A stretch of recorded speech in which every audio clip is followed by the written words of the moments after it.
UFC 279 is almost here. I'll give you my final picks. We're going to talk about some prop opportunities and we'll build some lineups in this video, so make sure you watch until the end. You can call me Kunith. Let's make some money this week.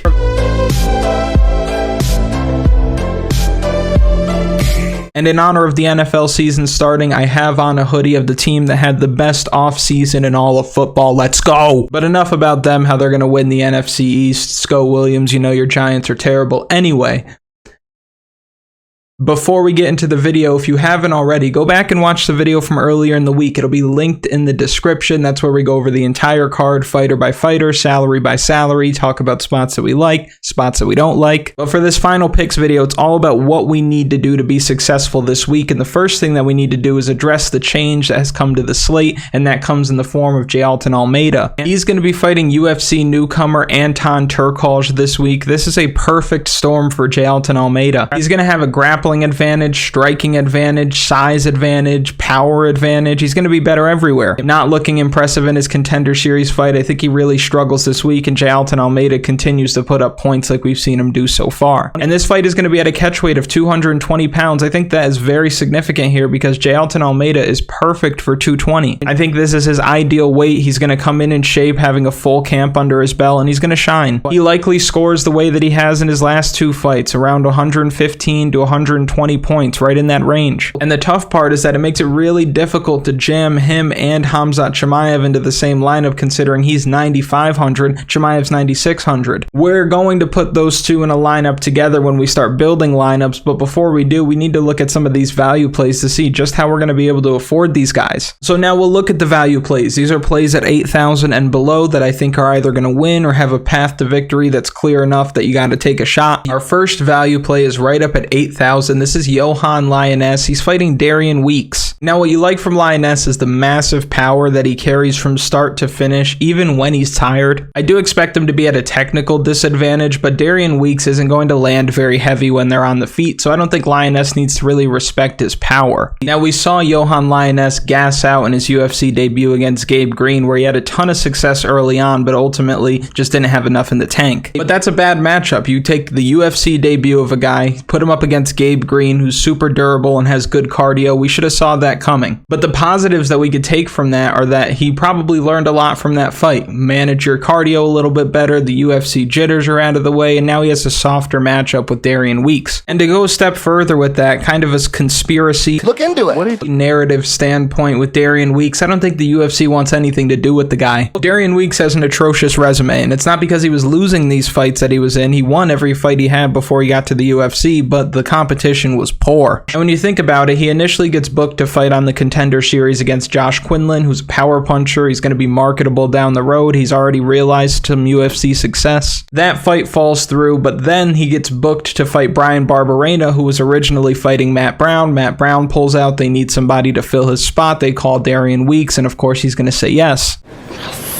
Goes on to lose that fight to Bryan Barberena, and then they book him against Ian Gary, the most hyped prospect we've seen in a while. The UFC is obviously trying to build Ian Gary up, and he ends up losing that fight to Ian Gary, and he doesn't look good. So now they book him against a giant welterweight who hits harder than maybe anyone else in the division, and he's Canadian. Canadians love hockey, they love poutine, and they love MMA. That's a big market. So I think they're setting the kid up to fail. I like Yohan Lainess at this price. I think he does find a finish at some point. I wouldn't be surprised if it was even in the second or third round, because again, he carries that power late. But Darian Weeks, not very marketable. He gets cut if he loses this fight. I think the right side to be on here is with the Canadian. Give me Yohan Lainess, decent value at 8,000. Now our next value play, looking like suspect from Def Jam Fight for New York, it's Denis Tiuliulin. He's fighting Jamie Pickett this week. I think he's also live for a knockout. We talked about this a lot earlier in the week. Denis Tiuliulin is going to have a few advantages here. He's going to have better output, better power, and more aggression. Jamie Pickett doesn't fight to win. Jamie Pickett fights not to lose, and for that reason, I like me some Denis Tiuliulin this week. Because I think if you put Jamie Pickett up against somebody who's throwing bombs like Ratchet and Clank up your arsenal, then they're going to give him problems. We saw that with Jordan Wright. We saw Jordan Wright blitz Jamie Pickett, finish him quickly, put him away with basically no resistance, and I think we see something similar this week. We've seen Denis Tiuliulin out-grappled in the past by Russians, by Chechnyans, but not Jamie Pickett from Wilmington, North Carolina. So give me Denis Tiuliulin. I think he's good value at this price because the knockout upside is there. Our next value play is at 7,600. We have Johnny Walker. He is sketchy. That's the reality, but Iwan Cutilaba just as sketchy.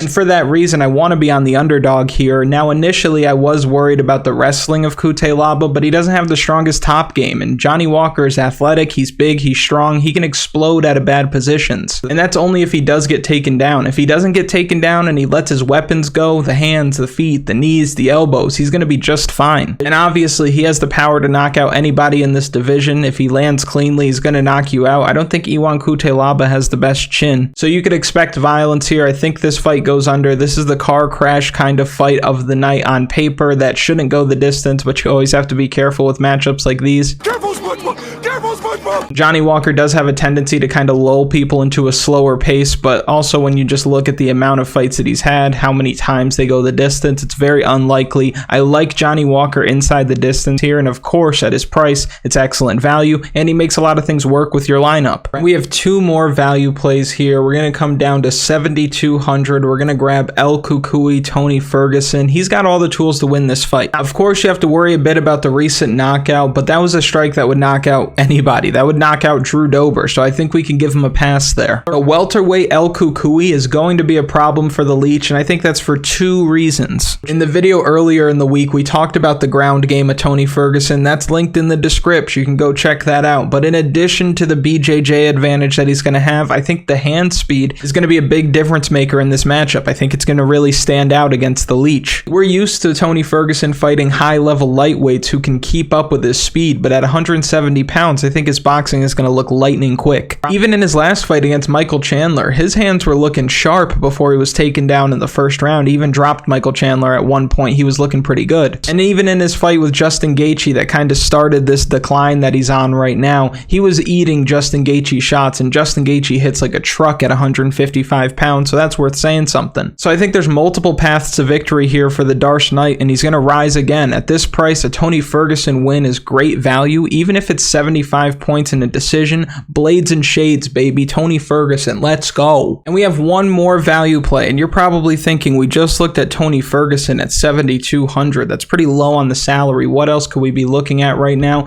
It's Chris Barnett. Are you kidding me? The reason why Chris Barnett is a value play this week is because heavyweight MMA. That's right, because heavyweight MMA. That's the only argument you could really make here. Because anything can happen in MMA, but that is more true in this division than any other weight class. Now, Chris Barnett doesn't throw a whole lot, but when he lands heavy. I assume he does everything heavy. He lays in his bed heavy, gets in his car heavy, eats pasta heavy. I'm sure all that's pretty heavy. And Jay Collier has decent striking defense, but all it takes is one, especially in this weight class. Now, Chris Barnett is not the guy that I think wins this fight truly, but he does need to be talked about in the value plays because for DraftKings purposes, he's going to be way lower owned. His opponent isn't a must roster by any means, and this again is heavyweight MMA, anything can happen. And we talk a lot on this channel about how this is a game of risk and a game of leverage. Taking a shot on somebody like Chris Barnett can pay off in a big way if he pulls out a knockout win here. Against Jean Vellante, if we look back on the screen, he scores almost 100 points. And it was a sloppy, low-level heavyweight MMA fight on paper that most expected to go the distance, so the ownership was super low, and then he pulls off one of the greatest knockouts in the division's history. And I have the NFT of it. I'm going to put it on Twitter though, because I don't think my computer is going to cooperate with me here. And that's where you can follow me, Kunith MMA. You can see Chris Barnett pull off something amazing. And if you'd like, you can also message me about your lineups, the contests that you're in. You could see some memes that I post from time to time, all that good stuff. But Chris Barnett, decent value here at 7,100. I would definitely prefer, from a DraftKings perspective, going with this side than the other side of this matchup. And now that we have the value plays, we could take a look at what we do with these value plays, how we build our lineups. And we're going to start with cash game lineups, but before we do, make sure if you haven't already to like the video, subscribe to the channel, comment something for the algorithm. You know how the algorithm works. And without further ado, we can get right into it. So again, we like to start with the cash game lineups. This is not a week where I recommend stacking the main event. And the reason why I say that is because I think it's going to be complete one-way traffic. I think Khamzat Chimaev finds a finish in the first or second round. I don't care about how durable Nate Diaz is. It doesn't matter. It's not about durability. It's about being able to defend yourself. And when Khamzat gets him on the ground in the first round and lands 10 strikes, the ref has no other choice but to stop the fight. So I'm going to take Khamzat Chimaev. I will plug him into my lineup at 9,600. And I'm going to stay in this range up here. I'm going to grab Jailton Almeida, who's coming in at 9,500 because the floor is there, the ceiling is there. These are probably going to be two of the highest scoring fighters on the slate. And that's kind of nice when you can predict it that way, when you have the two most expensive pieces that you know are going to be the ones that show up on the winning lineup. So I'm going to plug them in, and then we're going to come down here. We're going to have to punt somewhere else. A punt play that I think makes a lot of sense is Chris Barnett down here at 7,100. I think that can work. Jake Collier is not a finishing machine. Chris Barnett's going to be able to stay in it. He's going to land some punches of his own. I think that he at least gets to the third round, probably scores 20 to 30 points in a loss. Now that leaves you with just under 8,000 left per fighter to work with, so we're probably going to come down here and grab another person like Tony Ferguson sitting at 7,200. Now that puts us up to 8,300 per fighter, and that way we can come up here to somebody like Denis Tiuliulin, and then we can grab Alateng Heili. I think that's a good way to go. But this does put you in a position where you wonder, can I have 4 winners here? You look like you have 3 for sure winners with the favorites that are in this lineup: Chimaev, Almeida, Alateng Heili. But the other 3 are dogs, and I think if we move some things around, we could sweeten the deal a little bit. Well, if we look in this range, we've got Hakeem Dawodo, who I think wins for sure. We've got Kevin Holland, who I think wins for sure. I prefer Melissa Martinez to Elise Reed. So let's say, for example, we take out Jailton Almeida, who has that high floor, that high ceiling combination, and we come to somebody like Hakeem Dawodo. Well, now we're sitting with 900 salary left, and we can move some things around in this lineup if we wanted to. Like, for example, if I wanted to come off of Denis Tiuliulin, this puts me in a position where I could afford Irene Aldana, I could afford Kevin Holland. I think that is a smart way to go about it, because now you've lost that super high ceiling of Jailton Almeida, but you've gotten a much safer lineup on your hands now with 4 favorites who all look pretty good this week. Now, if you wanted to come off of Chris Barnett, you wanted to stack up Nate Diaz, and you've got 600 left over, you could come back here to Tony Ferguson, and you've only got 7,800 left, and you're still stuck in this range with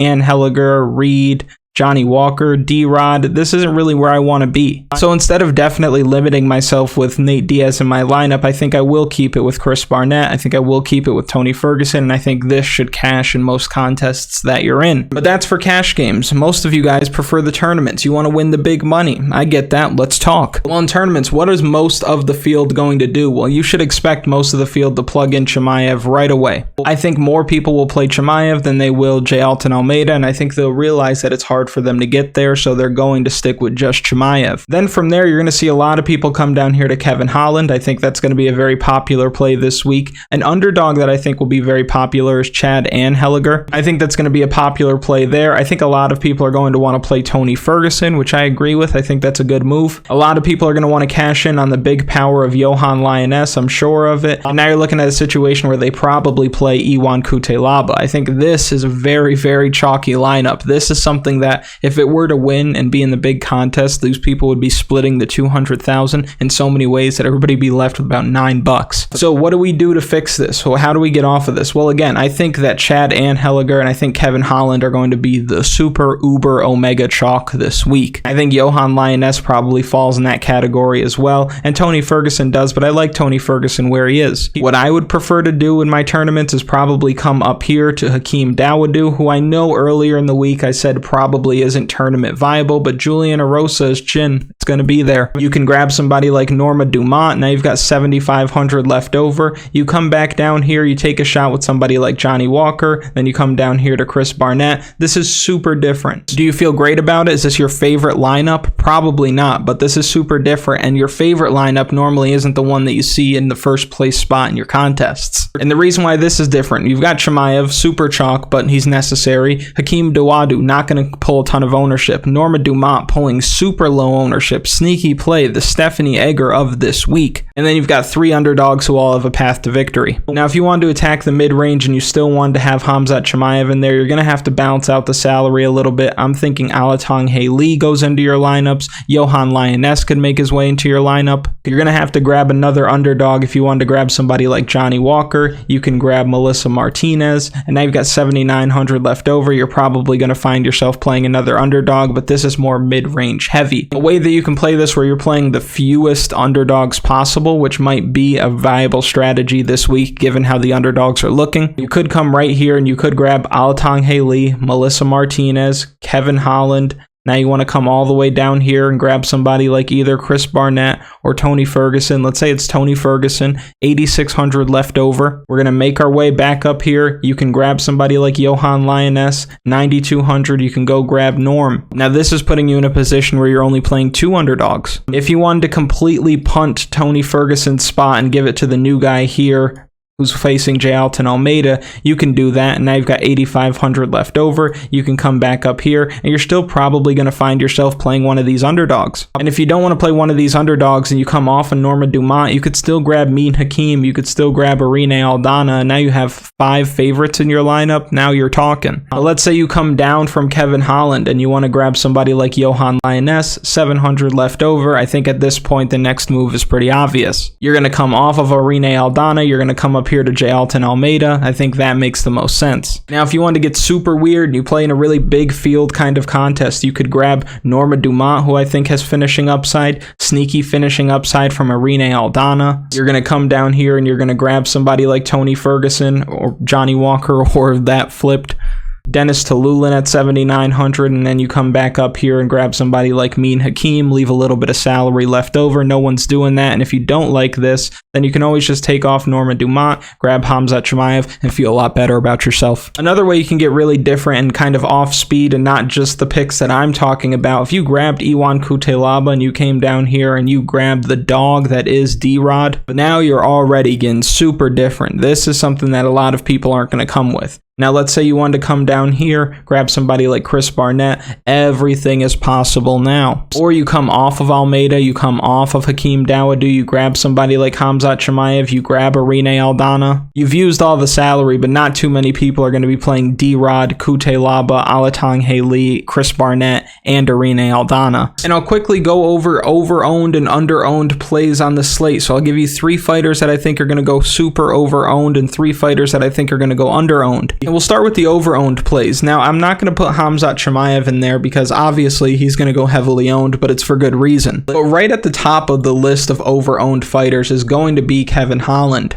Kevin Holland is going to go over-owned because Kevin Holland will always go over-owned. He's a very popular fighter. He's got finishing upside, all the tools to get it done at 170 pounds. I love Kevin Holland at 170. But we have to acknowledge the fact that he is not somebody who is going to come in at low ownership. He's going to be heavily owned this week. And you're looking at a situation where Daniel Rodriguez is not somebody who gets put away all that easily. So if Kevin Holland goes out there and puts together an 86-point performance, a 73-point performance, an 88-point performance, that's probably not going to be enough to show up on the winning lineup. You've spent a pretty penny on him at 8,700, and you're going to have a lineup that looks like a lot of other people's. So Kevin Holland, I love him. I think that he's going to win, but I do have to acknowledge that he's going over-owned this week. Another fighter that I see going over-owned is Chad Anheliger. So a lot of people like Chad Anheliger, and it's for good reason. This guy's got heavy power. He's precise, but his issue is that he can't defend a takedown all that well. He's not the highest output guy, and he kind of lets the fight get away from him. Alateng Heili is going to be a nose to the grindstone kind of fighter from here on out. He's going to try to get guys down. He's going to get Anheliger down. He's fighting at a fight ready, so you know they got that wrestling dialed in. But I think this man loses, and I think he shows up on a ton of people's lineups this week, and he's somebody that I'm going to steer clear of because that ownership is going to be through the roof. I don't see him being able to replicate 2 knockdowns and a finish in the 3rd round. I don't see that happening this week, and I don't think he wins very many minutes minutes of this fight either. I think that he goes over-owned, and I think that he loses. And then the last fighter that's going to pull a ton of ownership is going to be Tony Ferguson. Now, I think this is actually for good reason. I think that he goes over-owned. I think most people are going to want to get here, but he has several paths to victory. I think that he's a better fighter than Jingliang. We're just looking at a situation where age might have caught up to him at this point, but skill for skill, I like Tony Ferguson, but I have to acknowledge that a ton of the field is going to get here, but down at this price, it really doesn't matter. If he pulls off a win, it doesn't matter how many points he scores really, so give me Tony Ferguson this week, but I do have to acknowledge that he's going to show up over-owned. Now, if we blow that up and we look at fighters that are under-owned, we talked about this at the beginning of the week. Norma Dumont is definitely not showing up on a ton of lineups this week. When you've got Chimaev at 9,600, when you've got Jailton Almeida sitting at 9,500, Norma Dumont's going to fly way under the radar, and she's got a massive grappling advantage this week. If she relies on her grappling, picks up a lot of control time, gets in a dominant position, lands a lot of ground and pound, she could go north of 100 and come in below 15% ownership in probably all of your contests. And somebody who I think I'll be playing a lot of this week just for that leverage, Norma Dumont goes under-owned. Another fighter who's going under-owned is the other side of the matchup that we talked about before, Alateng Heili. Now, what might cause people to get here is how fast he got rid of Kevin Kroom last time, scoring almost 130 DraftKings points. That's attractive if somebody's looking through and thinking, who can I play this week? And you see that number, that might jump off the page. But if the other side of this matchup's going over-owned, then you would expect this side of the matchup to go under-owned, and I don't think a ton of people are going to click this button because they're going to have to mix up inexpensive dogs with all these cheap plays. The mid-range in general is probably going to be a place where not a ton of people are going to get to. Now, when you look at his last couple of fights, he has the win against Kevin Kroom with the quick win finish, a draw to Mowgli Benitez. He grabbed the fence in the third round, lost the point. He was well on his way to winning that fight, but very low output. Casey Kenny, he loses that fight to Casey Kenny, but you're looking at a situation where that's not the kind of guy that Alateng Heili is going to be able to wrestle. But this is the kind of stuff that he needs to do this week to win this fight, and if he scores over 84 points, I think you're in a good spot, and again, he's going to go under-owned. And then our last fighter that goes under-owned this week is right up here at 8,800 in Irene Aldana. Women's MMA in general is not something that a lot of people plug into their lineups. But Irene Aldana, with the hand speed, the power that she has, the striking advantage that she's going to have in this matchup, you're looking at a situation where she could also go over 100 points just like Norma Dumont, and nobody's going to get here at 8,800. She's also expensive. But if you look at her last 3 wins, 117 points, 110 points, even 80 points. I don't know if 80 works at this price, but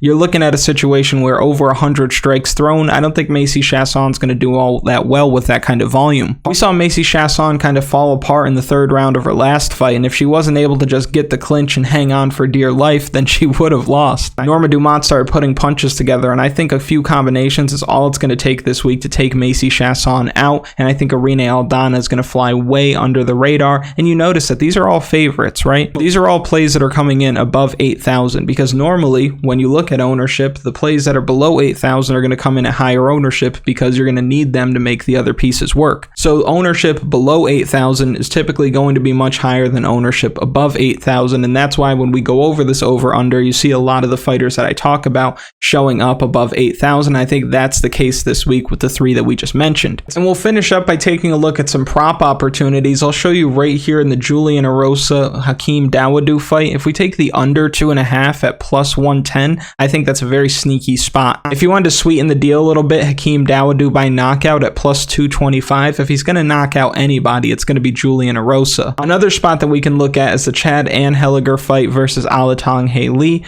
We come down here, we grab the over sitting at minus 180. I think that makes a lot of sense. And then Alateng Heili by decision at plus 180, I think makes even more sense. Jake Collier and Chris Barnett, I think if you wanted to attack a prop on this fight, you can grab the over 2.5 rounds sitting at plus 100. Tony Ferguson versus Jingliang. So if we open this up real quick, Tony Ferguson by submission sits at plus 800. That is ridiculous. You're going to have to put a sprinkle on that Tony Ferguson by submission. And then we're going to go all the way to the main event this week, wherever it is. Okay, it's right there. And we're going to look at Hamza Khamzat Chimaev and see what this line is for Khamzat Chimaev by knockout. It sits at minus 150, but if we went ahead and grabbed Khamzat Chimaev round 1, it's at plus 165. And I think if we wanted to look at a fight parlay, we're looking at Khamzat Chimaev first round knockout plus 240. This is where I think you should land. And we'll quickly wrap up by just going over the entire card for you. I like Khamzat Chimaev, Tony Ferguson, Kevin Holland, Irene Aldana, Johnny Walker, Hakeem, Dawodo, Jailton Almeida. I like Denis Tiuliulin. I like Jay Collier. I like Norma Dumont, Alateng Heili, Melissa Martinez, and then Yohan Lainess. If you have made it to this point in the video, thank you so much for watching. I really do appreciate it. Make sure you like the video, subscribe to the channel, comment something for the algorithm, and best of luck.